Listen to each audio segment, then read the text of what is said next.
Queridos irmãos, queridas irmãs, amigos de Ideal Espírita, muita paz a todos. Que Jesus nos abençoe. Hoje, dia de Natal, um dia especial, em que lembramos a vinda de Jesus ao planeta, nosso mestre, guia, nosso maior modelo. É sempre dia de reflexão, de pensar como temos permitido Jesus em nossas vidas, como temos exercitado o seu evangelho no nosso dia a dia, quais têm sido as nossas posturas enquanto espíritas e cristãos.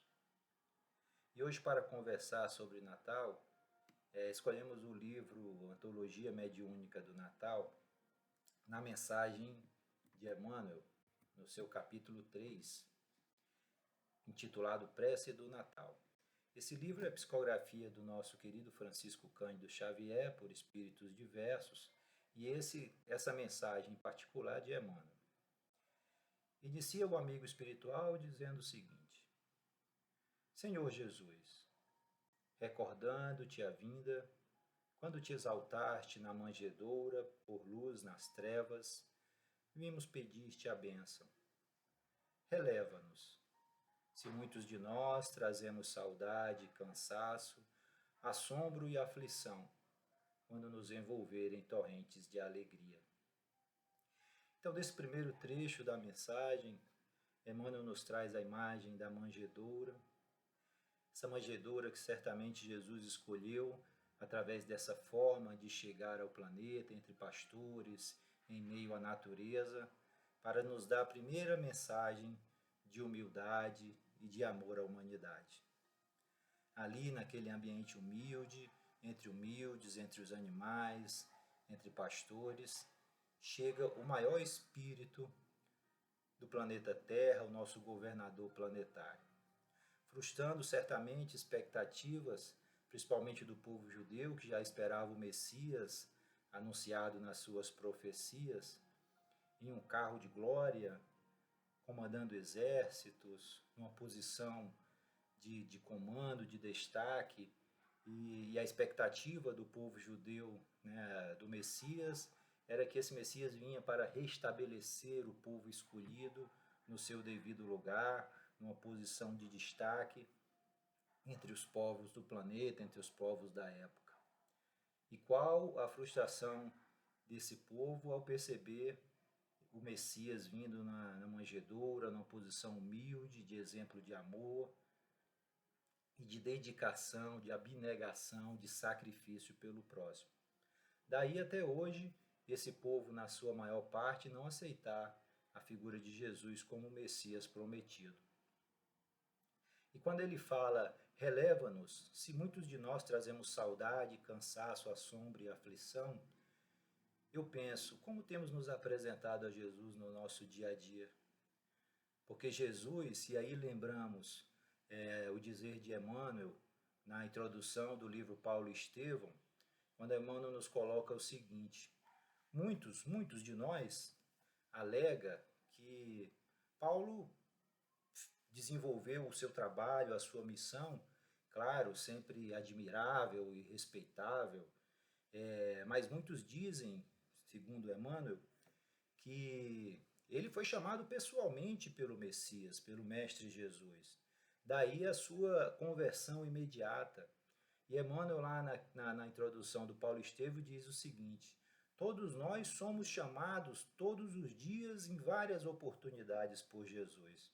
E o que temos feito desse chamado? Como Jesus tem nos encontrado no nosso dia a dia? Saudosos e cansados, saudosos de um passado, saudosos de hábitos, de pessoas, cansados da vida, pessimistas, assombrados diante das expiações, dos desafios, das lições que muitas vezes nós mesmos escolhemos, aflitos, sem fé, diante dos sofrimentos da vida, diante das dificuldades. Como Jesus tem nos encontrado? Essa é uma reflexão que Emmanuel nos deixa nesse primeiro trecho da nossa mensagem. Prossegue o amigo espiritual. Sabe, Senhor, que temos escalado culminâncias, possuímos cultura e riqueza, tesouros e palácios, máquinas que estudam as constelações e engenhos que voam no espaço. Possuímos cultura e riqueza.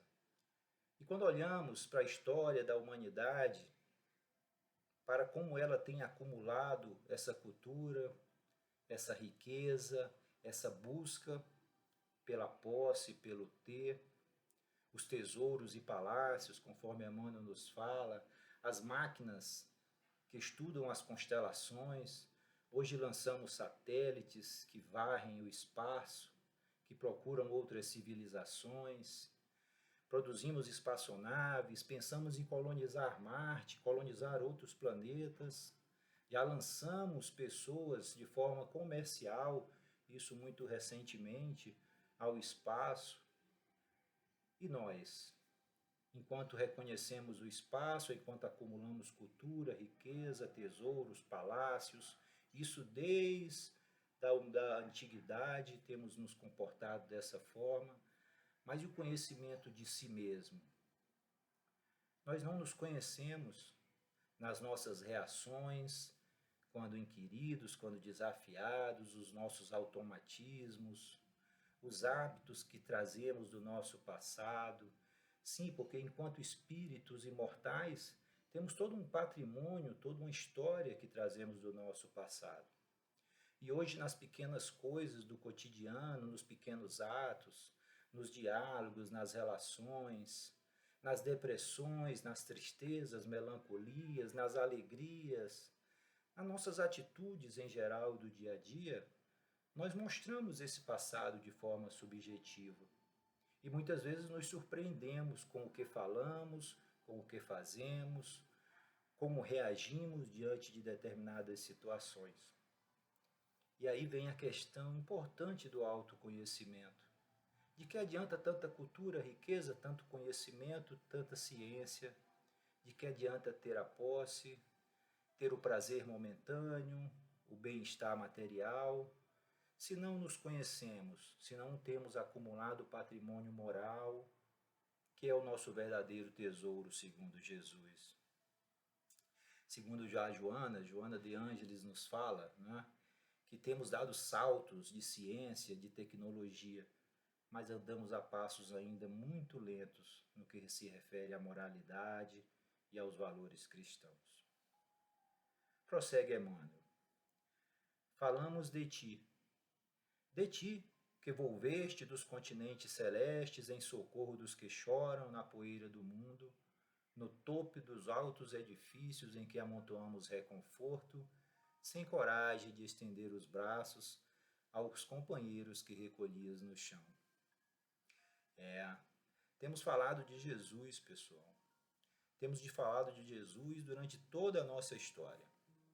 Temos falado de Jesus entre templos suntuosos, em meio ao ouro, à posse. Temos falado de Jesus para promover a guerra, a perseguição. Temos falado de Jesus sem nos ausentarmos, sem abrirmos mão, muitas vezes, do nosso conforto, das nossas conveniências, do nosso supérfluo. E o exemplo que Jesus nos trouxe, que Emmanuel também nos lembra, foi de estender os braços aos companheiros aflitos, aos companheiros em sofrimento, aos irmãos em humanidade, que passam por tantos sacrifícios bem ao nosso lado. Temos falado de Jesus, falado muito de Jesus, mas tão pouco temos vivido Jesus, tão pouco temos vivido o seu Evangelho na nossa vida. Emmanuel prossegue. Destacamos a excelência de teus ensinos, agarrados ao supérfluo, esquecidos de que não guardaste uma pedra em que repousar a cabeça. E ainda agora, quando te comemoramos o natalício, louvamos-te o nome em torno da mesa farta, trancando inconscientemente as portas do coração aos que se arrastam na rua. E aqui, quando Emmanuel nos fala de supérfluo, lembramos também Joana de Ângeles, quando diz que tanto do nosso supérfluo que julgamos necessário é totalmente descartável.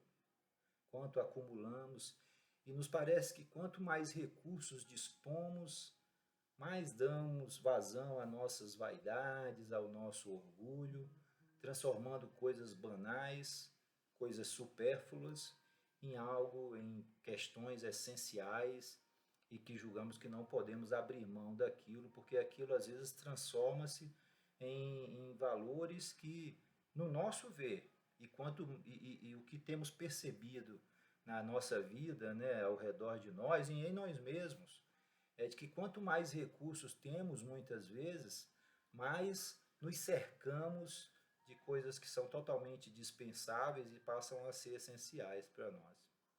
Quando o exemplo de Jesus, que Emmanuel mais uma vez nos lembra, foi de que para ele não tinha uma pedra para repousar a cabeça.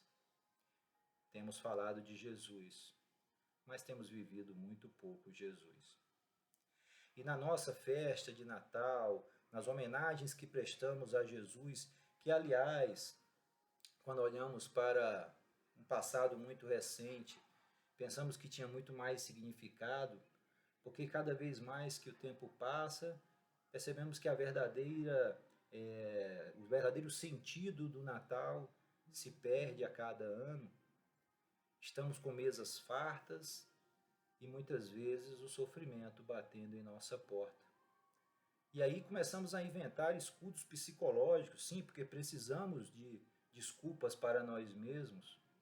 E aí, entre os espíritas, nós identificamos muitas vezes a gente falando do irmão em sofrimento como dizendo, não, o irmão está passando aí por uma dificuldade que é a sua necessidade, o seu karma. Por isso ele está nessa dificuldade em que se encontra. E quanto a nós, não nos cabe servir, ajudar? Quem de nós pode dizer que aquela dificuldade não pode ser atenuada, que aquele sofrimento não pode ser minimizado? Então aqui lembramos inclusive a parábola do jovem rico, porque quando refletimos sobre isso podemos pensar assim, mas poxa, será que Jesus quer que eu largue toda a minha vida, as minhas preocupações, a minha família e me dedique somente ao próximo? Será que, segundo o ensino de Jesus ao jovem rico, ele quer que eu venda tudo, dê aos pobres e siga a vivência do Evangelho, somente isso, largando todas as minhas preocupações, as minhas responsabilidades? Certamente que não, meus amigos, certamente que não. Inclusive, com o jovem rico, Jesus não fala logo para ele vender todos os bens. Não sei se os irmãos lembram, mas Jesus diz para ele: queres ir conquistar o reino dos céus, a vida eterna? Segue os mandamentos, vive os mandamentos na tua vida. E o jovem pergunta, mas que mandamentos? E Jesus cita os mandamentos, os 10 mandamentos da lei mosaica, né? Não matarás, não roubarás, enfim. E o jovem rico responde, mas isso eu já faço. Então se você já faz isso, vende tudo que tens, dá aos pobres e me segue, e alcançará a perfeição. E o jovem diz, mas isso eu não posso fazer. Então isso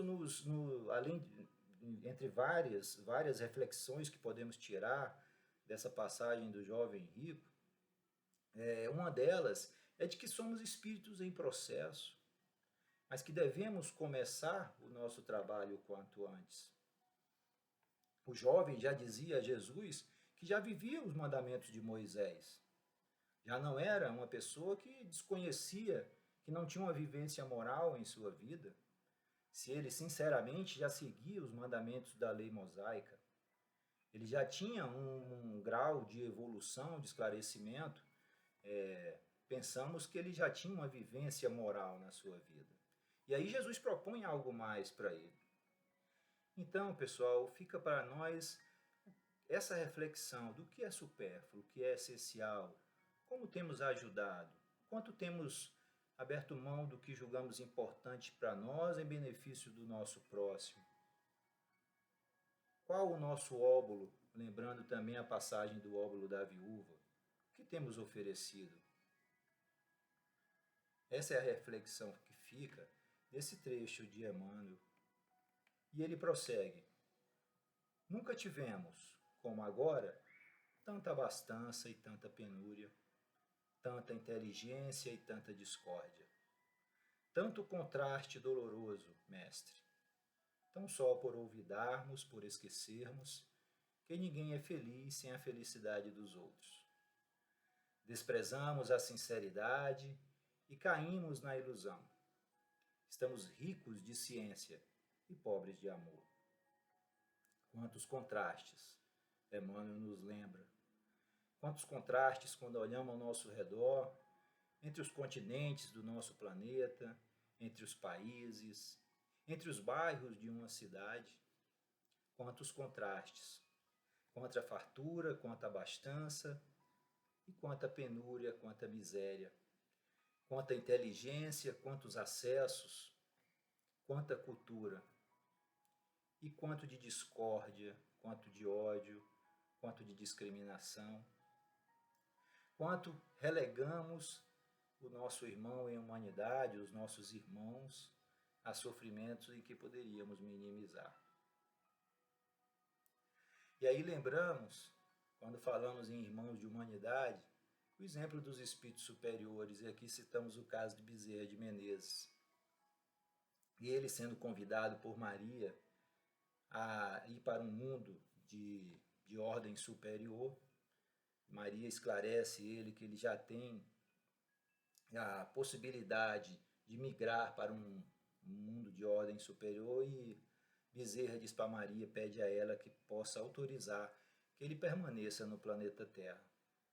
Pois, segundo Bezerra, ele não conseguiria ser feliz sabendo que os seus irmãos de humanidade do planeta querido estariam ainda em sofrimento. E Maria autoriza e permite que Bezerra continue conosco no planeta Terra.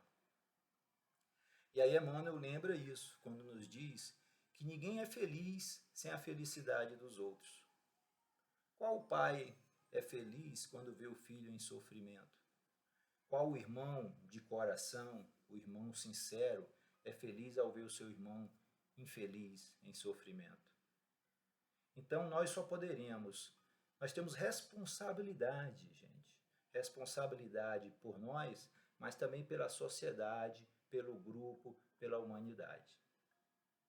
Quanto mais evoluímos, quanto mais nos esclarecemos, mais difícil ficará ser feliz sem o irmão ao lado estar feliz, estar satisfeito nas suas necessidades básicas.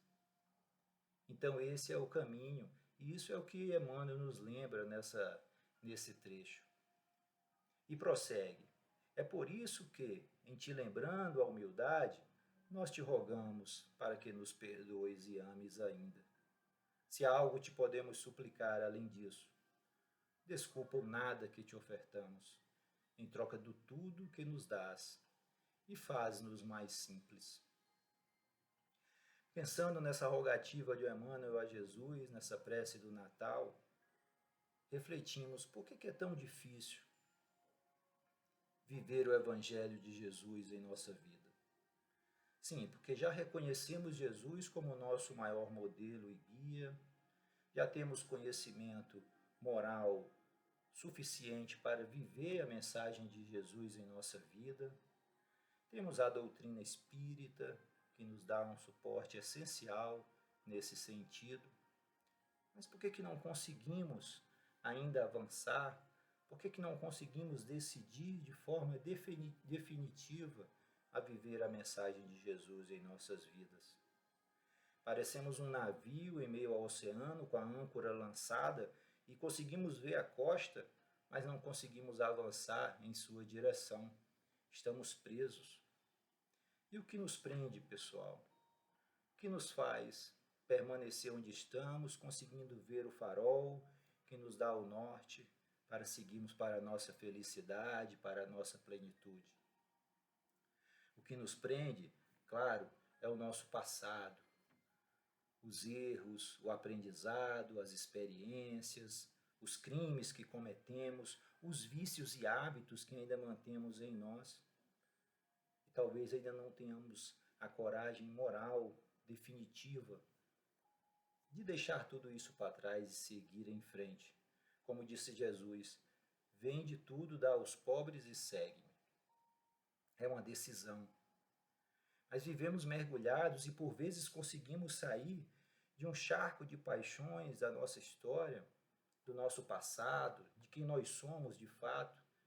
Me parece às vezes que vivemos mergulhados num charco, que por vezes, em raros momentos, às vezes durante uma prece, às vezes durante uma ação que nos gratifica, nós conseguimos colocar um pouco o nosso rosto fora do charco e respirar o ar puro. E aquilo naquele momento é transcendente para nós.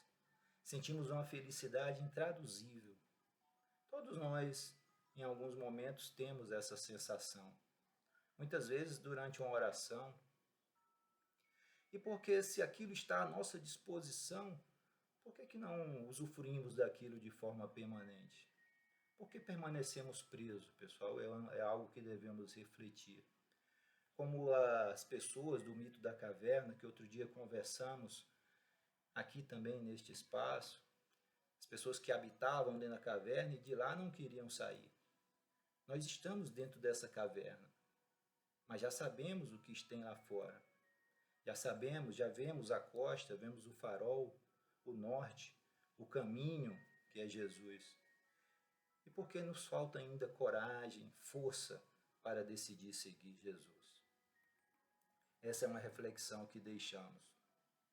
Emmanuel, em outra mensagem desse mesmo livro, Antologia Mediúnica, um trecho bem interessante que eu trouxe para nós refletirmos também, o nome da mensagem é A Manjedoura. E Emmanuel diz o seguinte: as comemorações do Natal conduzem-nos o entendimento à eterna lição de humildade de Jesus. No momento preciso em que a sua mensagem de amor felicitou o coração das criaturas, fazendo-nos sentir ainda o sabor de atualidade dos seus divinos ensinamentos. A manjedoura foi o caminho. A exemplificação era a verdade. O Calvário constituía a vida. Sem o caminho, o homem terrestre não atingirá os tesouros da verdade e da vida. Então Jesus afirmou para a gente, pessoal, que ele era o caminho, a verdade e a vida. E Emmanuel desenvolve aqui, nos dando comparações, paralelos, diante desse clima, dessa reflexão de Natal. Ele faz essa comparação dizendo que a manjedoura foi o caminho, a exemplificação era a verdade, o Calvário constituía a vida. E em tudo isso, gente, em tudo isso, na manjedoura, no Calvário, no exemplo de Jesus durante a vida, a grande lição é a humildade. A humildade na forma que veio, a humildade durante toda a sua vida pública de ensinos, de curas, de exemplos, de lições, de forma ininterrupta, ainda que por pouco tempo, mas intensamente, Jesus exemplifica o amor e a humildade durante a sua vida na terra. E por fim, coroando esse exemplo de humildade e de amor, o Calvário. Quando a qualquer momento que ele pudesse decidir estar fora daquela situação, ele poderia, Jesus decide enfrentar o Calvário, enfrentar o sacrifício, como exemplo máximo de humildade e amor. Por fim, pessoal, chegamos ao fim. Eu gostaria de deixar o último trecho dessa mensagem, dessa prece de Natal de Emmanuel, a título de prece e de reflexão para todos nós, pela sua beleza, pela sua sublimidade. Emmanuel diz o seguinte: enquanto o Natal se renova, restaurando-nos a esperança, derrama o bálsamo de tua bondade sobre as nossas preces e deixa, Senhor, que venhamos a ouvir de novo, entre as lágrimas de júbilo que nos vertem da alma, a sublime canção com que os céus te glorificam o berço de palha, ao clarão das estrelas. Glória a Deus nas alturas, paz na terra, boa vontade para com os homens. Muita paz a todos.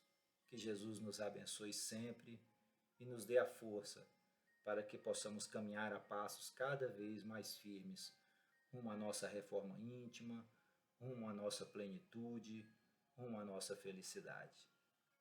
Até a próxima, meus irmãos.